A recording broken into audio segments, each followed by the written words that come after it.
Hello दोस्तों, स्वागत है आपका हमारे इस यूट्यूब चैनल KWS पर। आज हम आपको पार्ट 3 जो हमारा अध्याय चल रहा था परमाणु की संरचना, उसका पार्ट 3 लेकर आए हैं। कल हमने जो रदरफोर्ड का परमाणु मॉडल था उस पे एक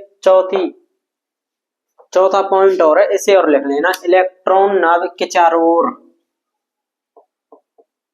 वृत्ताकार पथों में चक्कर लगाते हैं, अर्थात इलेक्ट्रॉन की तुलना अर्थात सौरमंडल में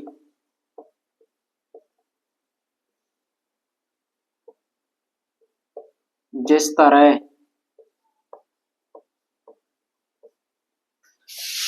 ग्रह सूर्य के चारों ओर चक्कर लगाते हैं,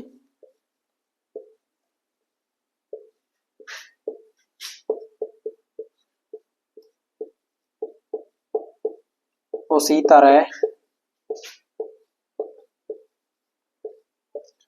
इलेक्ट्रॉन भी नाभिक का चक्कर काटते हैं।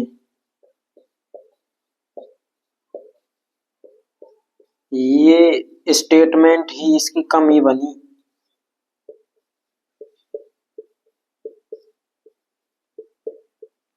ये जो इसने बात कही है सौरमंडल वाली, अर्थात इसने सौरमंडल से हमारे जो इलेक्ट्रॉन है उसकी तुलना की है, ये स्टेटमेंट इसकी कमी बनी। आगे चलकर इसकी कमियों को देखते हैं। चलो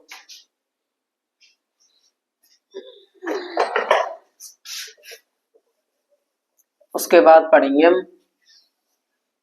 समन्यूट्रॉनिक, समभारिक, समस्थानिक, जो कक्षा 9 में पढ़े थे तुमने, वैसे ही है, same to same.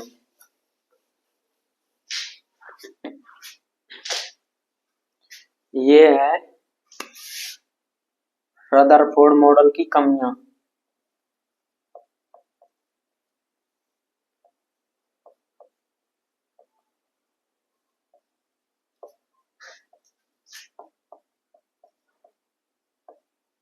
Video quality check करते हैं,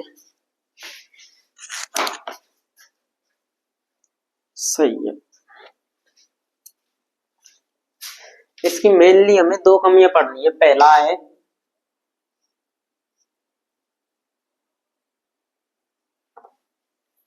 इलेक्ट्रॉन के स्थायित्व, स्टेबिलिटी।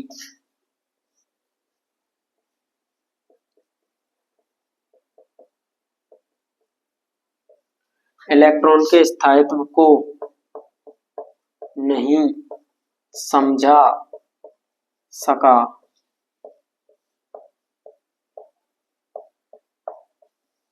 ये हेडिंग है। इसको तो हर कोई लिखा देता है, इलेक्ट्रॉन के स्थायित्व को नहीं समझा सका, पर हम आज खोलकर देखेंगे कि किस प्रकार नहीं समझा सका। उसने इलेक्ट्रॉन की तुलना सौरमंडल से की। पहले आपको बताते हैं, एक तरफ लिखते हैं सौरमंडल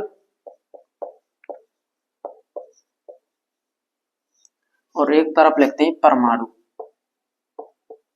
ऐसे ही तुलना की उसने कहा जैसे ये सूर्य है उसी प्रकार परमाणु में नाभिक है।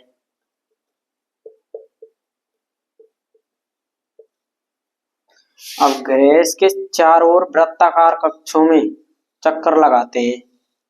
मान लो ये ग्रह है,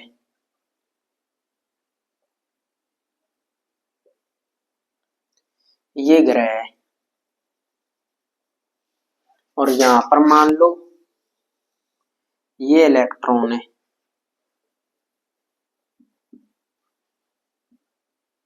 वृत्ताकार कक्षों में ये मान लो इलेक्ट्रॉन है। अब देखो ग्रह इसके चक्कर लगाते हैं अपनी निश्चित कक्षा में, तो ये चक्कर लगाते ही रहते हैं। अब ये चक्कर लगाने में आवेशित नहीं होते। आवेशित नहीं होते, क्योंकि इलेक्ट्रॉन पर तो आवेश होता है। इसलिए ये जब चक्कर लगाएगा वृत्ताकार कक्षों में, तो ये ऊर्जा छोड़ेगा, ऊर्जा का उत्सर्जन करेगा। लेकिन यहाँ ग्रहों के साथ ऐसा नहीं होता। क्यों नहीं होता? क्योंकि ग्रह आवेशित नहीं होते।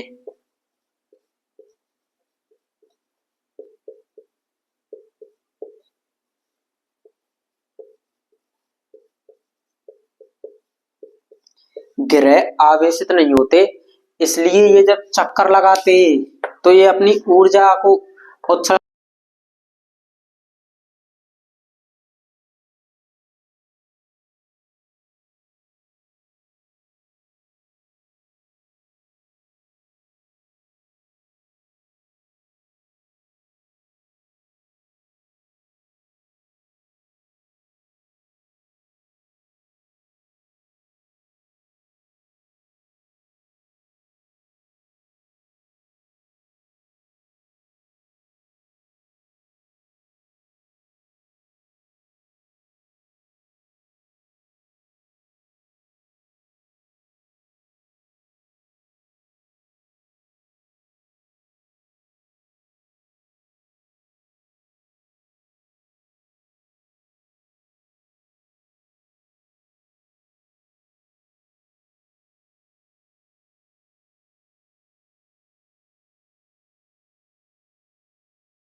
सॉरी दोस्तों।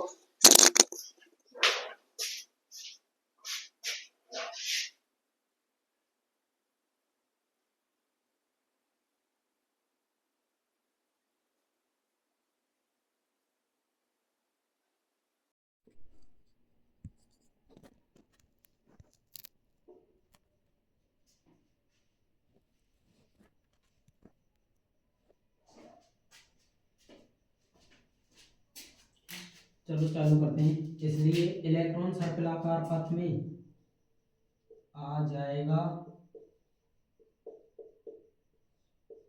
और 10⁻⁻8 सेकंड में 8 सेकंड में नाभिक में गिर जाएगा।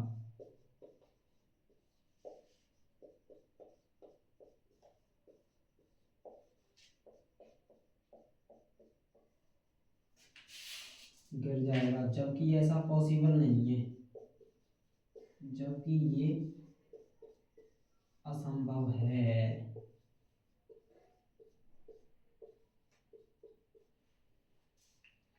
ये इसकी पहली कमी है। अब दूसरी कमी को लिखते हैं।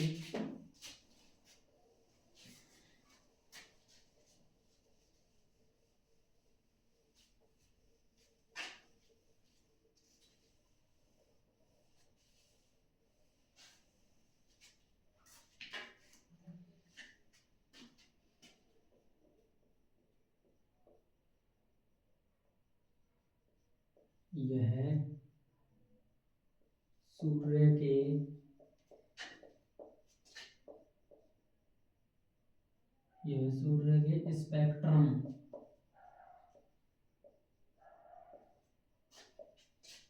के बारे में नहीं बता पाया।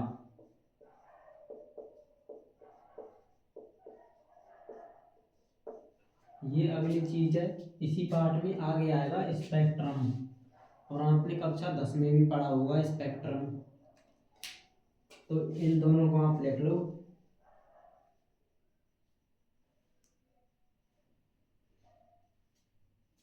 ऊर्जा के स्पेक्ट्रम, सूर्य के स्पेक्ट्रम के बारे में नहीं बता पाया। यहाँ एक चीज और लिख सकते हो आप,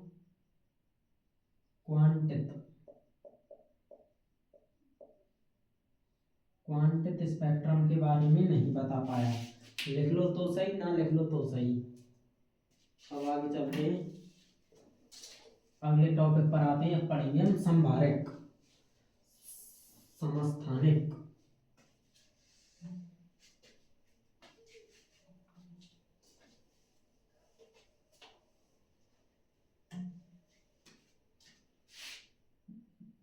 पहला है संभारक।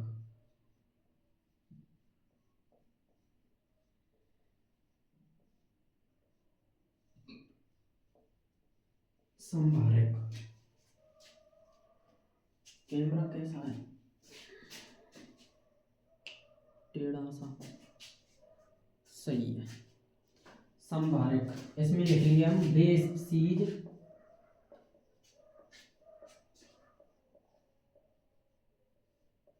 जिनके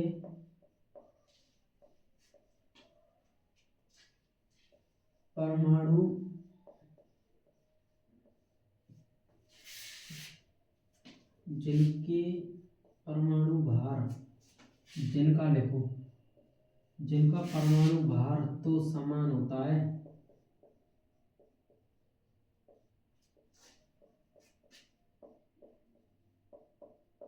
लेकिन परमाणु क्रमांक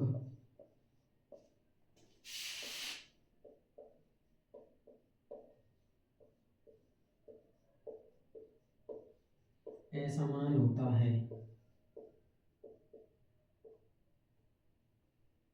परमाणु क्रमांक असमान होता है। उदाहरण के लिए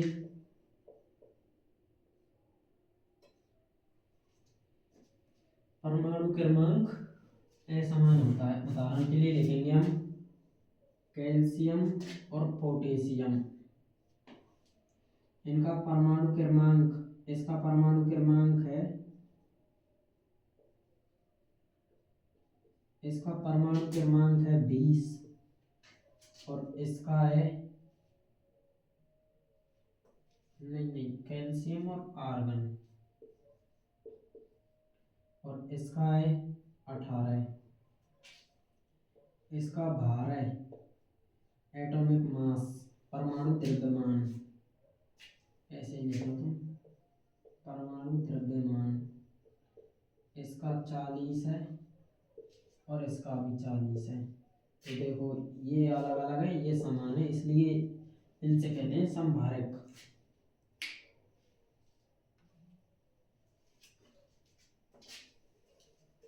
आगे चलते हैं हम, समस्थानिक।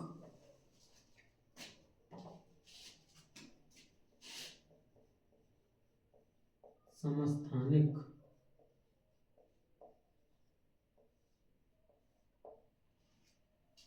वे चीज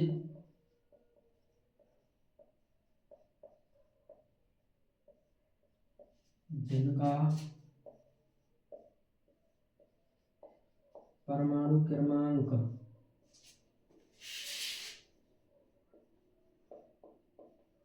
क्रमांक तो समान होता है, लेकिन द्रव्यमान संख्या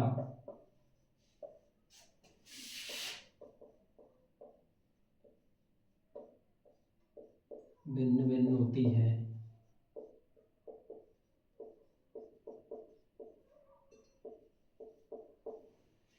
इसके उदाहरण है हाइड्रोजन 1H1, 1H2, 1H3।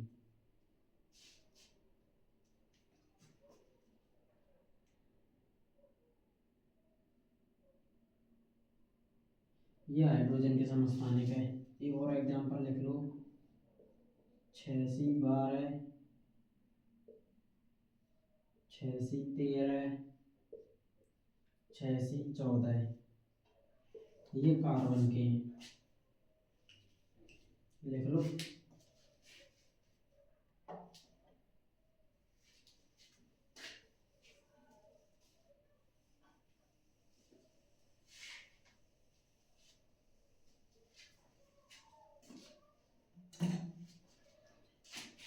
एक और चीज है सम न्यूट्रॉनिक।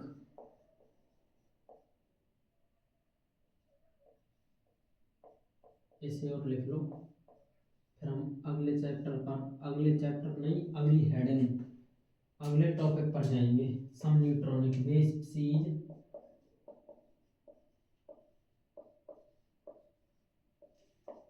जिनके परमाणु क्रमांक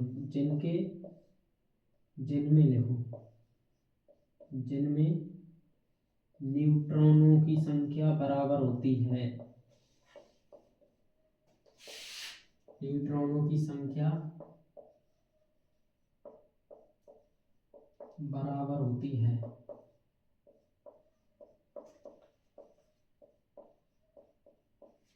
उदाहरण के लिए देख सकते हो आप, हाइड्रोजन और हीलियम प्लस। हीलियम में 2 न्यूट्रॉन होते हैं। अब यहाँ प्लस का निशान लग गया, मान क्या लो, यहाँ प्लस का निशान लग गया तो इसमें से एक इलेक्ट्रॉन निकल गया।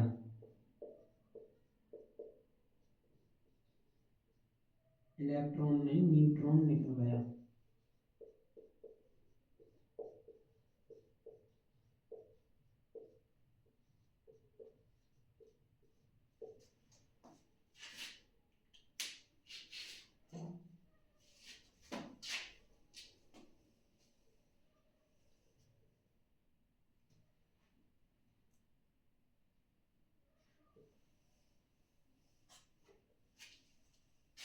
ये एग्जाम्पल दिया था जो गलत था मेरे हिसाब से, क्योंकि हाइड्रोजन नहीं है वहां,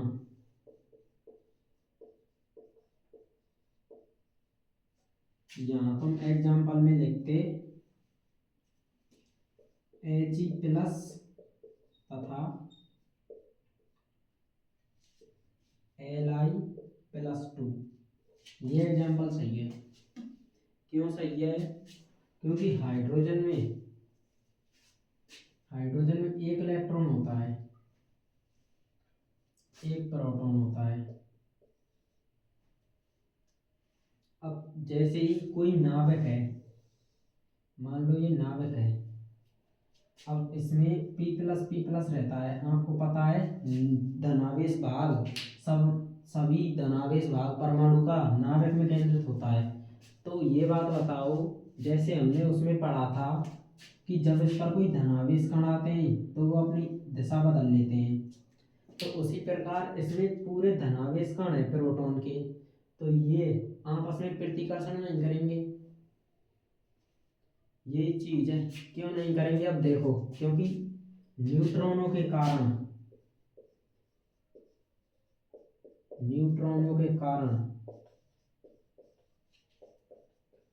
न्यूट्रॉनों के कारण ये आपस में प्रतिकर्षण नहीं करेंगे। मान लो ये हीलियम का नाभिक है। अब हीलियम में परमाणु क्रमांक होता है इसका 2, तो इसमें 2 ही न्यूट्रॉन है। अब देखो P प्लस और P प्लस, बीच में न्यूट्रॉन आ गया, इसलिए ये प्रतिकर्षण नहीं करेंगे। और मान लो लिथियम है, लिथियम का नाभिक ये है, इसमें P प्लस और P प्लस, यहाँ 2, इसलिए ये आपस में दूर दूर रहते हैं, इसलिए ये प्रतिकर्षण नहीं करते।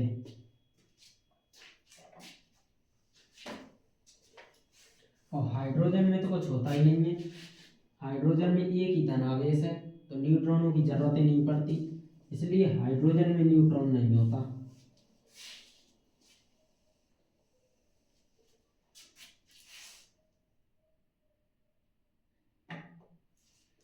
अब हम एक चीज लिखेंगे, तरंग दैर्घ्य, क्योंकि हमारे किताब में कुछ न्यूमेरिकल दिए हैं, इसलिए किताब को लेते हैं हम पहले।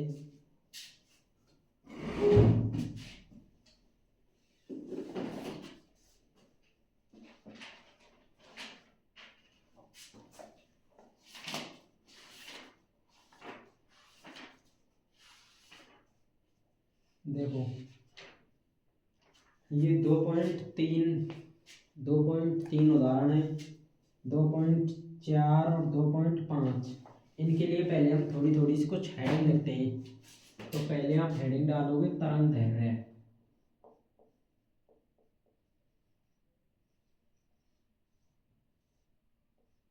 तरंग दैर्घ्य,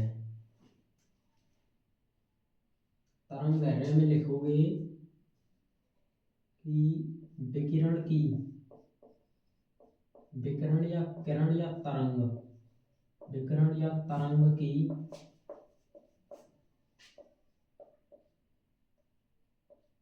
सरंगों के बीच की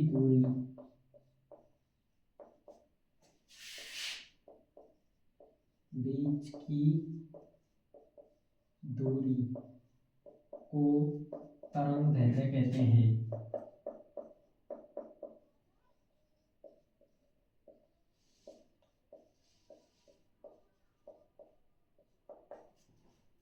देखो मान लो ये कोई तरंग है, अब जो ये इसका सरंग है, यहाँ से और यहाँ तक की दूरी, इसे ही हम तरंग दैर्घ्य कहते हैं। इसे लैम्डा से प्रदर्शित करते हैं।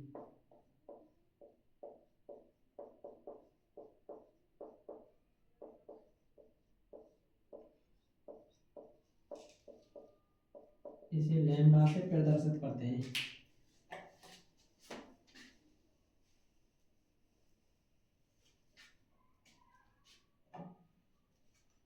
अब एक और है तरंग दैर्घ्य आयाम। आयाम नहीं, आवृत्ति लिखो पहले, ये ज्यादा इंपॉर्टेंट है। आवृत्ति, ये है 1 सेकंड में किसी स्थान से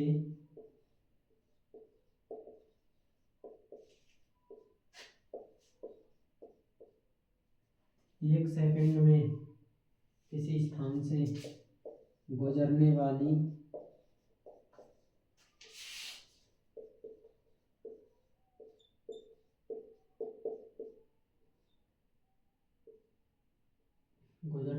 तरंगों की संख्या।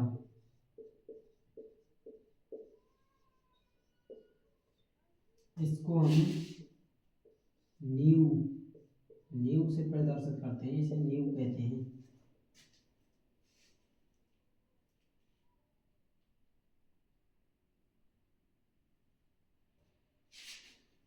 अब लिखो आयाम।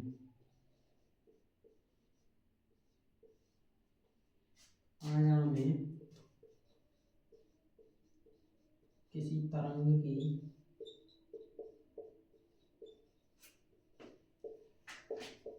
तरंग की ऊंचाई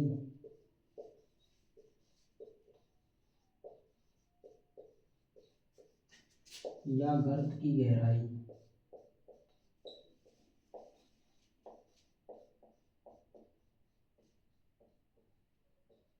देखो इसका मतलब है ये कोई तरंग है, ये माध्यम है। अब इसकी ऊंचाई या गहराई इसे आयाम कहते हैं। मार्कर में से स्याही और बीत गई।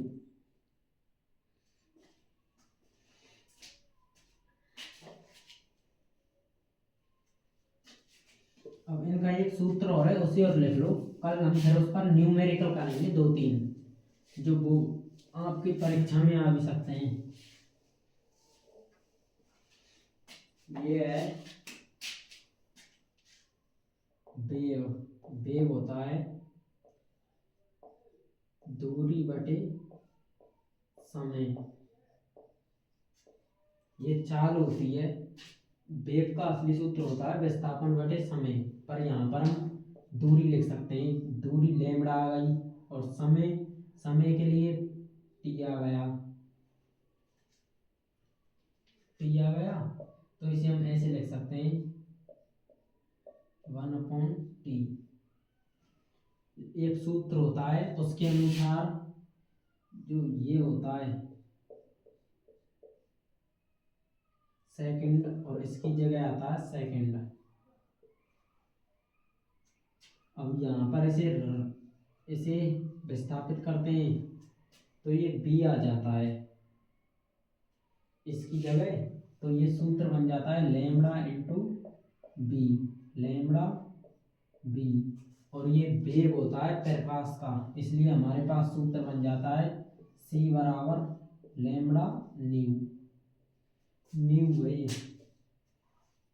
न्यू में हमने मात्रक नहीं लिखा, तो ये मात्रक है इसका सेकंड इनवर्स।